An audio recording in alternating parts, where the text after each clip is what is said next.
Jamie's Crying by Van Halen here on Democracy Now!, democracynow.org, The War and Peace Report. I'm Amy Goodman with Juan Gonzalez. Turn now to a controversial trade pact between the United States and 8 Pacific nations that until now has remained largely secret. It's called the Trans-Pacific Partnership, or TPP.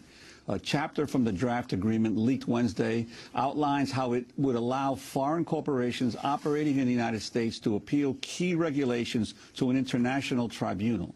The body would have the power to override U.S. law and issue penalties for failure to comply with its rulings.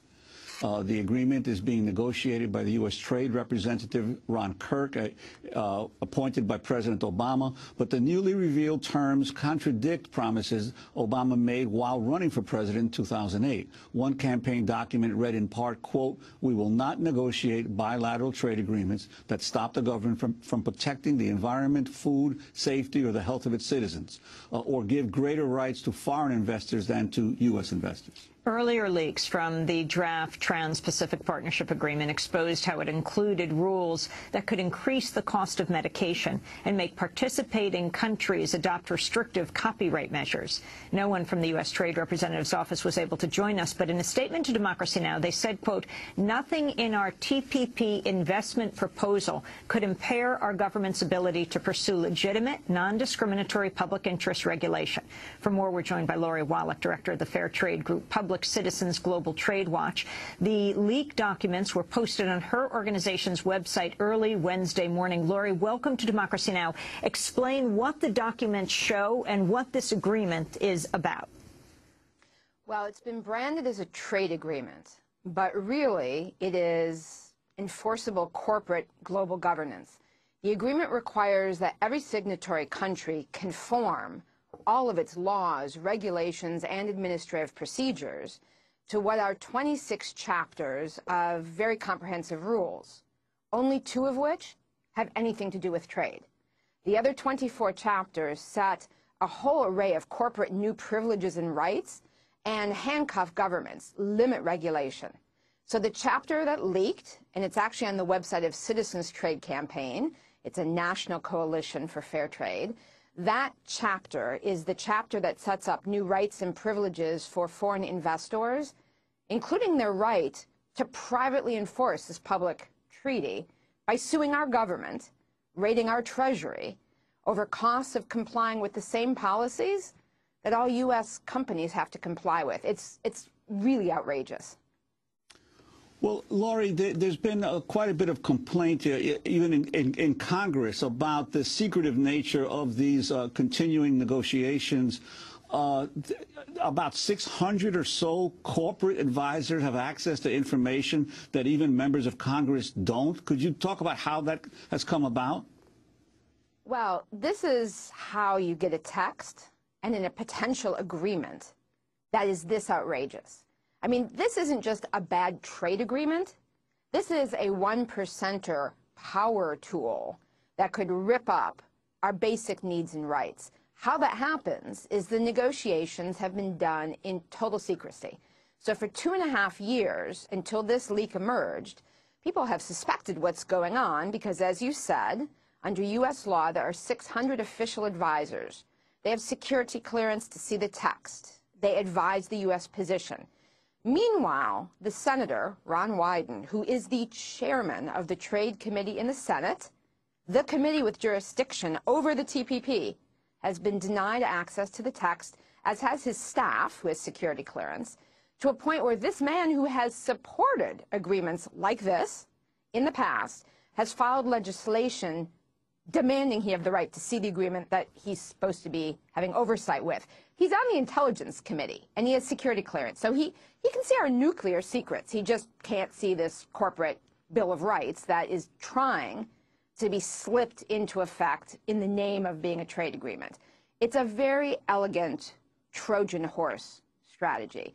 You brand it one thing, and then you put an agenda that could not survive sunshine into this agreement. We have been able also to get some of the texts on patents, expanding patents for big pharma, jacking up medicine prices. And we have analysis on our website, tradewatch.org, as well as information about how to get involved. Because These agreements are a little bit like Dracula. You drag them in the sunshine and they do not fare well. But all of us, and also across all of the countries involved, there are citizen movements that are basically saying, this is not in our name. We don't need global enforceable corporate rights. We need more democracy. We need more accountability. Lori, and this agreement's the antithesis. I want to read part of the comment we got from the U.S. Trade Representative's office when we invited them on today's show. They wrote, quote, the Obama administration's infused unprecedented transparency into the TPP negotiations. We've worked with members of Congress and invited stakeholders to every round of negotiations where they've given presentations and met with individual negotiating teams. We're always looking for ways to enhance provisions on transparency and public participation. Lori Wallach, your comment. Well, to start with, the idea of transparency of the current negotiators is a one-way mirror. We can basically talk to them and do presentations. But as this leak shows, nothing that the public interest organizations, and it's a huge array of organizations from faith groups to consumer groups, environmental, labor, nothing that we have said is now reflected in the U.S. position in this negotiation, which I'm sad to say is the most extreme. I mean, the U.S. is even opposing proposals in this agreement to try and make sure countries have the ability to use financial regulation to ensure financial stability. The U.S. positions don't reflect what we've been saying, but we can talk at them.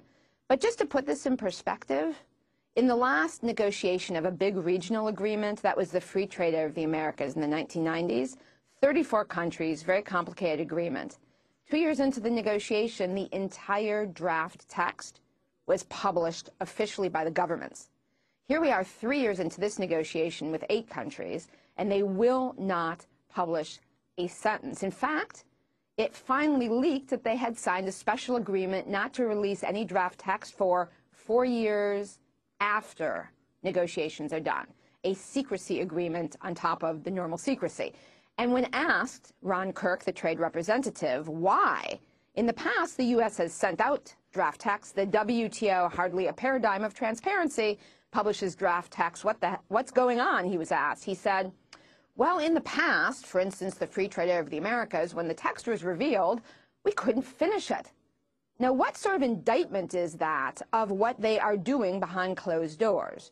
That merely allowing the public who will live with the results and Congress to know what's up is going to somehow derail the plans to lock us in. Because what's really important to understand about these agreements, it's not about trade, and it's like cement. Once the cement dries in these agreements, you can't change the rules unless all the other countries agree to amend the agreement. So what we're talking about with this leaked chapter is literally a parallel system of justice. People have domestic laws in courts trying to defend our rights and get our needs met. Corporations would have a parallel system of private attorneys, 3 of them, no conflict of interest laws. The U.S. and the other countries would submit themselves to the jurisdiction of this corporate kangaroo court. And these 3 random attorneys would have the right to order the U.S. government to pay unlimited amounts of our tax dollars to corporations and investors who, A, claim regulatory costs need to be refunded, or B, are saying they're not being treated well enough, regardless if the policies they dislike are the exact same ones that apply to all of us. Even under NAFTA's system, which has some of this, $350 million have already been paid out to corporations by governments over toxics bans, zoning laws, timber rules. This is a sneaky outrage, and if people actually put a spotlight on it, we can stop it. So, Lori, I wanted to ask you, you mentioned the 8 nations that are involved in the negotiations. Which nations are they? And also the issue of the way this is being negotiated, the number could expand dramatically in the future. Could you talk about that? Well, the reason why it is so incredibly important that this agreement be exposed is this could well be the last agreement that's negotiated. So many of your listeners and viewers have been involved in the sneaky way trade agreements have been used by corporations to limit regulation and to foster a race to the bottom since NAFTA. And each of these agreements has gotten bolder, more expansive in its limits on government regulation and its granting of corporate powers. This one could be the end. because what they intend to do is leave it open, once it's done, for any other country to join. So this is an agreement that ultimately could have the whole world in it as a set of binding corporate guarantees of new rights and privileges enforced with cash sanctions and trade sanctions. It is not an exaggeration to say that the TPP threatens to become a regime of binding global governance, right at the time that the Occupy movement and movements around the world are demanding more power and control. This is the fight back. This is locking in the bad old way plus. And in addition, the way that the agreement is being negotiated, these rules would require that you not only change all of your existing laws, so good progressive laws would have to be gotten rid of, but that in the future you don't create new laws. Now, the agreement now includes Australia, Brunei, New Zealand, Singapore, Chile, Peru, and Vietnam, as well as the U.S., plus Malaysia has now joined. And the agreement includes all of the NAFTA-style privileges that promote offshoring, but more drastically, it has all sorts of new corporate privileges. So the right to extend medicine and seed monopolies to jack up medicine prices, even the right to challenge formularies, medicine prescription group buying plans, for instance, what the Obama administration has put in their health reform bill. They are at the negotiating table behind closed doors trying to kill the right to use for other countries. Or the financial rules would have just a limit. Countries aren't allowed to ban risky financial products or services at the same time that we're trying to issue regulations under financial reform. And the agreement even meddles with how we spend our local tax dollars. For folks around the country who are doing sweat-free campaigns, who are doing living wage campaigns, green buying campaigns, this agreement says, A, you can't have local preferences, so no Buy New York State preference to recycle money back in your state, your tax dollars, no Buy American, but also conditions like a product has to have recycled content or that uniform has to be sweat-free. Those kind of conditions can be challenged. It is an incredible corporate power tool. It's only gotten this far because it's been secret. And people in the other countries don't want it either. But our government is the one that's largely pushing the most radical provisions, which is why it was so important for this text, which everyone can see an analysis of at tradewatch.org, to be made public, to make people aware of what's really going on. Lori, the last round of negotiations on the trade agreement took place in Dallas. While there, Obama's appointed trade representative, Ron Kirk, spoke at an event for the local business community. The Yes Men took the opportunity to present Kirk, the former mayor of Dallas, with a mock award. This is a clip. Hello, thank you so much for being here.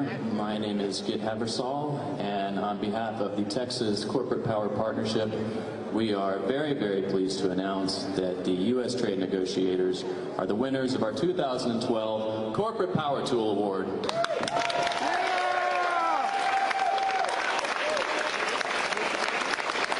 We would like to personally thank the negotiators for their relentless efforts. The TPP agreement is shaping up to be a great way for us to maximize our profits, regardless of what the public of this nation or any other nation thinks is right. The next round of negotiations on TPP are scheduled over the July 4th holiday weekend. Lori Wallach, can you comment on this? And also what I assume would be President Obama's response, if talking behind the scenes, like perhaps tonight when he's going to be at Sarah Jessica Parker's house with raising a lot of money. The financial sector is donating $37 million to Mitt Romney so far. The Obama administration's haul, $4.8 million. That even his own Wall Street supporters are going over to Romney right now. So he would say he is doing better than Romney would in trying to take on these guys. I think that for President Obama, there are two scenarios.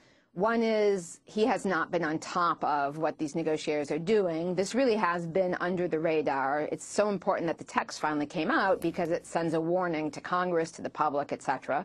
And that's basically he's got negotiators on the loose. They are many of the same people who during the Clinton administration got us into NAFTA. They're recycled back into the trade negotiating team. The other alternative explanation is just the money one, which is it is the case that this is an agreement the 1% loves. This is sort of a 1%er fantasy. It's not just that on the margins and in national governments you have to keep fighting with all your money and lobbying to try and get what you want. This would lock it in for the future, indefinitely. We want to thank you very much for being with us, Director of Public Citizens Global Trade Watch, and we will continue to watch this.